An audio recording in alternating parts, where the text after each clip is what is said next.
Court ಅನುಮತಿಯ ಹಿನ್ನೆಲೆಯಲ್ಲಿ ಮೈಸೂರಿಗೆ ಮತ್ತೆ ಆಗಮಿಸಿದ್ದಾರೆ ಕೊಲೆ ಆರೋಪಿ ನಟ ದರ್ಶನ್. ಫಾರ್ಮ್ ಹೌಸ್ಗೆ ಆಗಮಿಸಿದ್ರು ಕಿಲ್ಲಿಂಗ್ ಸ್ಟಾರ್ ದಾಸ. ಟಿ ನರಸೀಪುರ ಮುಖ್ಯ ರಸ್ತೆಯಲ್ಲಿ ಇದೆಯಲ್ಲ ದರ್ಶನ್ ಅವರ ಫಾರ್ಮ್ ಹೌಸ್, ಅಲ್ಲಿಗೆ ಸಂಕ್ರಾಂತಿ ಆಚರಣೆಯ ಸಲುವಾಗಿ ನಟ ದರ್ಶನ್ ಅವರಿಗೆ ಪರ್ಮಿಷನ್ ಸಿಕ್ಕಿತ್ತು.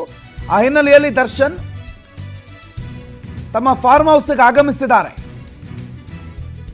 ನಾಳೆ ತೋಟದಲ್ಲೇ ಸಂಕ್ರಾಂತಿಯನ್ನು ಆಚರಿಸ್ತಾರೆ. ಈ ಹಿಂದೆಯೂ ಕೂಡ ಅವರು ಪ್ರತಿ ಬಾರಿಯೂ ತೋಟದಲ್ಲೇ ಸಂಕ್ರಾಂತಿಯನ್ನು ಆಚರಿಸ್ತಾ ಇದ್ರು.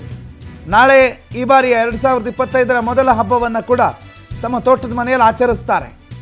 ಆ ಹಿನ್ನೆಲೆಯಲ್ಲಿ ಅವರಿಗೆ ಕೋರ್ಟ್ ಅನುಮತಿ ಕೂಡ ಸಿಕ್ಕಿತ್ತು. ಈಗ ಮೈಸೂರಿಗೆ ಎಂಟ್ರಿ ಕೊಟ್ಟಿದ್ದಾರೆ. ಮೈಸೂರು ಪ್ರವೇಶವನ್ನು ನಟ ದರ್ಶನ್ ಪಡೆದಿದ್ದಾರೆ. ಈಗಾಗಲೇ ಫಾರ್ಮ್ ಹೌಸ್ಗೆ ಆಗಮಿಸಿದ್ದಾರೆ.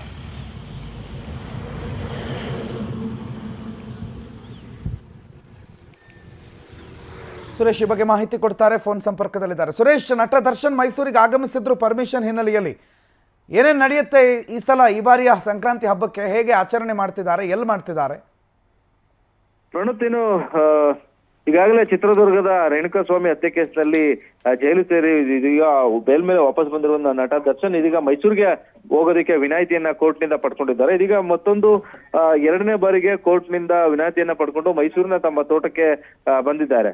ಬಹಳ ಮುಖ್ಯವಾಗಿ ಪ್ರತಿ ವರ್ಷದ ಸಂಕ್ರಾಂತಿ ಸಂದರ್ಭದಲ್ಲಿ ನಟ ದರ್ಶನ್ ಅವರು ತಮ್ಮ ತೋಟದಲ್ಲಿಯೇ ಜಾನುವಾರುಗಳಿಗೆ ಏನು ಶೃಂಗಾರವನ್ನ ಮಾಡಿ ಸಂಕ್ರಾಂತಿಯನ್ನ ಆಚರಣೆ ಮಾಡ್ತಾ ಇದ್ರು.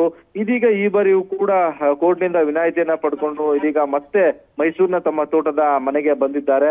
ಆ ಮೂಲಕ ಈ ಬಾರಿ ನಟ ದರ್ಶನ್ ಅವರು ತಮ್ಮ ತೋಟದಲ್ಲಿಯೇ ಸಂಕ್ರಾಂತಿಯನ್ನ ಆಚರಣೆಯನ್ನ ಮಾಡ್ತಿರುವಂತದ್ದು. ಜೊತೆಗೆ ಅವರ ಸಂಬಂಧಿಕರು, ಅವರ ಸಹೋದರಿಯ ಪುತ್ರ, ಜೊತೆಗೆ ಅವರ ಸ್ನೇಹಿತರೆಲ್ಲರೂ ಕೂಡ ಈ ಬಾರಿ ಸಂಕ್ರಾಂತಿಯನ್ನ ತೋಟದಲ್ಲೇ ಮಾಡುವಂಥದ್ದು. ಆ ಮೂಲಕ ನಟ ದರ್ಶನ್ ಅವರ ಈ ಬಾರಿಯ ಸಂಕ್ರಾಂತಿ ಸಂಕಷ್ಟದ ಸಂಕ್ರಾಂತಿ ಅಂತ ಹೇಳಿದ್ರೆ ತಪ್ಪಾಗ್ಲಿಕ್ಕಿಲ್ಲ.